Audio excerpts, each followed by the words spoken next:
Sabe aquele sentimento de culpa quando a gente fura a dieta? Pode aumentar a sensação de prazer, prazer e a atração pelas tentações. Foi o que constatou uma pesquisa feita por uma universidade de Illinois, nos Estados Unidos. E tem jeito de comer sem culpa e sem engordar. Pelo contrário, perder peso sem fazer dietas restritivas. É sobre isso que a gente conversa agora com a nutricionista do Hospital das Clínicas de São Paulo, Sophie Derram, autora do livro O Peso das Dietas. Boa noite, bem-vinda. Obrigada pela presença. Mostrar o livro aqui. No seu livro você fala sobre fazer as pazes com os alimentos. O que isso quer dizer? Isso ajuda a eliminar a culpa?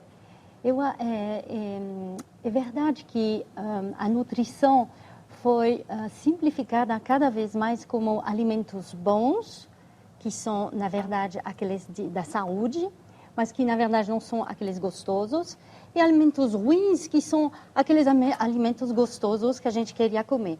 Então, essa dicotomia fez que tem uma diferença entre saúde e prazer. E, como juntar as duas coisas? Essa dificuldade faz que, quando come um alimento supostamente proibido, vai comer com culpa, como falaram lá na entrevista, mas também com uma sensação de, já que quebrei a minha dieta, eu vou fazer uma despedida, porque não sei quando de novo eu vou poder comer. E come muito. E come muito. Agora, tem estudos mostrando que quando você realmente se oferece esse prazer, sem culpa, e quando você come saboreando, você vai se satisfazer muito mais rápido. Né? Tem estudos muito interessantes com sociólogos, Claude Fischler e Paul Rozin, que já há anos atrás analisaram a atitude alimentar de americanas e francesas e perguntaram uma coisa bem simples sobre o que você acha quando você escuta a palavra bolo de chocolate.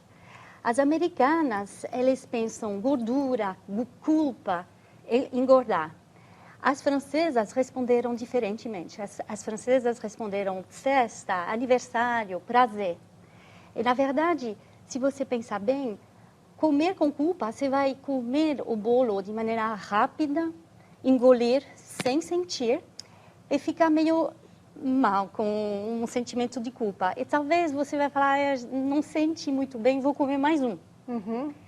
E a atitude da francesa, e aí eu quero falar, não são todas francesas que comem de maneira totalmente consciente, mas é muito interessante que na cultura francesa o prazer de comer é muito importante. Então, comer esse bolo saboreando, primeira garfada, que é a melhor de todas, vai já dar para você uma sensação de prazer imenso. E por que não as dietas restritivas? No seu livro você fala sobre isso. Tem a ver com isso também? Você restringir, aumenta a vontade de comer o que é proibido? Então, é um assunto um pouquinho diferente, mas é verdade que a ciência está mostrando primeiro que as dietas não estão funcionando. 95% das pessoas que fazem dieta voltam a engordar ao peso inicial ou mais. Então, já quando o efeito sanfona que a gente chama, o efeito sanfona, porque cada vez a pessoa tem risco de ganhar mais peso. E qual é o ideal? Como faz? O ideal é comer de maneira consciente, como, na verdade, nossos avós, sem se culpar e também sem ter essa impressão que tem alimentos bons, alimentos ruins. A nutrição estudou de maneira muito clara o nutriente, a qualidade do alimento, mas esqueceu de estudar o comportamento humano. São os sociólogos que começaram a estudar. Agora tem aqui no Brasil um movimento que se chama nutrição comportamental. E hoje estamos vendo que o nutriente é tão importante quanto o comportamento.